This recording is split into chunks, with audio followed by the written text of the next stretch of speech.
Hello everyone, welcome to my YouTube channel Economics Hacks. So guys, today we will discuss some important concepts of macroeconomics class 12 second term exam. Concepts of macroeconomics. Macro का जो origin है वो कहाँ से हुआ है? It's Greek. Greek का जो टर्म है उसको बोलते हैं मैक्रो। Macro means large. यहाँ मैक्रो का लार्ज से मतलब होता है इकोनॉमी एज ए होल। जो मैक्रो इकोनॉमिक्स है वो स्टडी करता है economics issues और economics problems at the level of an economy as a whole। जितने भी हमारे economics issues होते हैं, जितने भी हमारी economics problems होती हैं, उसको whole level पे study करता है macroeconomics।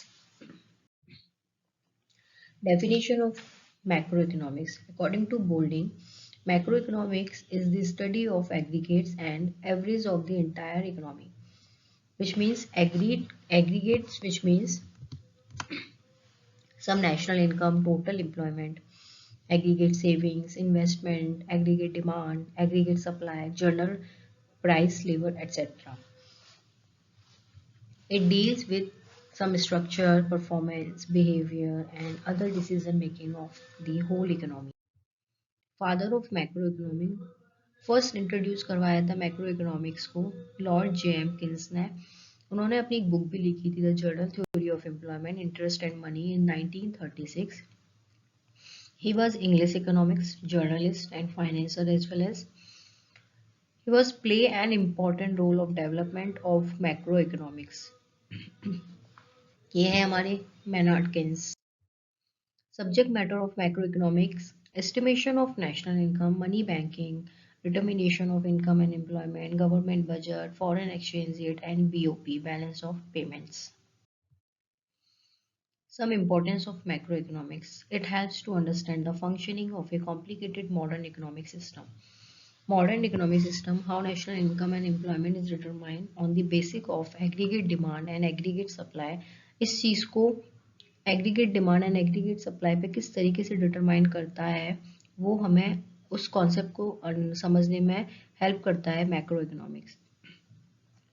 अचीव क्या करता है? Goal of economic growth, higher level of GDP and higher level of employment. Definitely the macro economic study करता है पूरी होल इकोनॉमी की, तो किस तरीके से हमारा इकोनॉमिक ग्रोथ है उसको अचीव किया जाए, जीडीपी कैसे इंक्रीज हो, एम्प्लॉयमेंट कैसे इंक्रीज हो, ये सब चीज़ों को अचीव करने में हेल्प करता है macro economics. It helps to bring stability in price level and analysis fluctuation in business activity. Business activity which means due to inflation and deflation में, डिफ्लेशन की वजह से जो बिजनेस में जो भी फ्लक्चुएशंस आ रही है उसको स्टेबल करने में मैक्रो इकोनॉमिक्स हेल्प करता है। It explain factor which determine BOP balance of payment. So what was the cause of deficit of BOP and how to overcome। so सब चीज़ के फैक्टर्स को भी अंडरस्टैंड करने में मैक्रो इकोनॉमिक्स काफ़ी हेल्प करता है। It helps to solve economic problem. जो भी इकोनॉमिक प्रॉब्लम हमारी होती है, पॉवर्टी हो गया, अनएम्प्लॉयमेंट हो गया, बिजनेस साइजेस एक्सेट्रा, उसको भी सॉल्व करता है। और जितनी भी हमारे डेंजरस एप्लीकेशंस होती हैं ऑफ माइक्रो इकोनॉमी, उससे भी हमें क्या करता है? प्रोटेक्ट करता है। इकोनॉमिक्स एंड इकोनॉमी, जो माइक्रो इकोनॉमिक्स है, मैक्रो इकोनॉमिक्स है, ये हमारी इकोनॉमी हो गया। जो हम इंडियन इकोनॉमी पढ़ते हैं वो हमारी हो गई इंडियन इकोनॉमी, मतलब इकोनॉमी।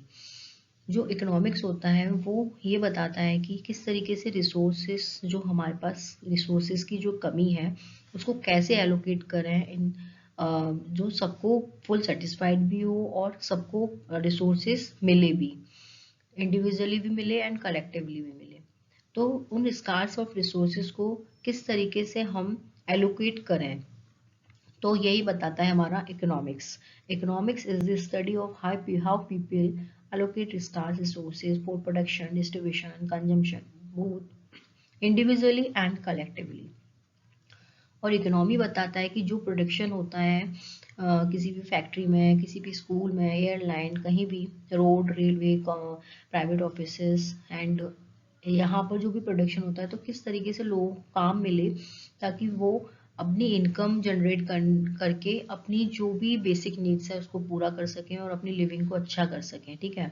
तो ये सब चीज़ें होती हैं हमारी इकोनॉमी में। Economy is a system by which provide peoples means to work and earn a living. Basic economic activity: production, consumption, and investment. That is capital formation. Production: producer goods which are used in the production of other goods. Producer goods जो होती है, ये production होता है वो किस चीज़ के लिए, किसी अदर गुड्स के प्रोडक्शन के लिए तो होता है, जैसे goods as used as a raw material, goods as used as a fixed asset. Raw material हमने लिया, जैसे कॉटन हमने लिया for make to make yarn, wood हमने लिया as a raw material to make furniture. And fixed assets जो एक बार invest कर दिया, मशीन हो गई, फैक्ट्री बिल्डिंग हो गया, लैंड हो गया, तो वो हो गई हमारी फिक्स्ड असेट्स। तो प्रोड्यूसर गुड्स मतलब किसी production of other goods, producer goods. तो जो रॉ मटेरियल होता है उसको क्या बोलते हैं, known as a single use producer goods, because raw material one time use हुआ, फिर उसका क्या हुआ, प्रोडक्शन स्टार्ट हुआ फाइनल में कन्वर्ट करने के लिए। और फिक्स असेट्स जो होती है, जो एक बार हमने लगाई मशीन, अब बार बार थोड़ी ना उसको चेंज करेंगे, तो known as durable use producer, which means कि more than 1 year। Consumer goods and consumption goods. Consumer goods are those which are used by people for satisfying their want. हम लोग क्या है, कंज्यूमर गुड्स हैं। अगर हम कोई भी चीज़ परचेज कर रहे हैं तो हम वही परचेज करेंगे जिसमें हमें सेटिस्फेक्शन, हमें अच्छा मिले। तो इसके जो टाइप्स होते हैं वो 4 टाइप्स का होता है consumer goods. Durable consumer goods which means used for several years, like car हो गई, टीवी हो गया, वॉशिंग मशीन हो गया, लैपटॉप हो गया, मोबाइल सेट हो गया। तो इसको हम बार बार थोड़ी ना चेंज करेंगे। Semi durable like clothes, crockery. Not durable goods जैसे कि हमारे जो भी फूड आर्टिकल्स होते हैं, मिल्क हो गया, ऑयल हो गया, वेजिटेबल्स हो गया, फ्रूट्स हो गए, ये हमारे डेली चीज़ें होती हैं, डेली यूज़ की। और फोर्थ होता है services, that is non material goods which satisfy human wants directly, like medical care, transport facility, airline, education, ये हमारी हो गई service. Capital goods. Capital goods are the goods which are used to produce other goods and services. Capital goods एक investment भी हम मानते हैं इसको, कैपिटल फॉर्मेशन को भी। क्या होता है कि जब हम किसी और गुड्स का प्रोडक्शन करते हैं तो उस गुड्स में जो भी इन्वेस्टमेंट लगता है, जो भी कैपिटल लगता है, तो डेफिनेटली वो इनडायरेक्टली किसी अदर गुड्स को प्रोड्यूस कर रही है, capital. They made for final investment like factory building, machine, office furniture. So guys, thank you so much.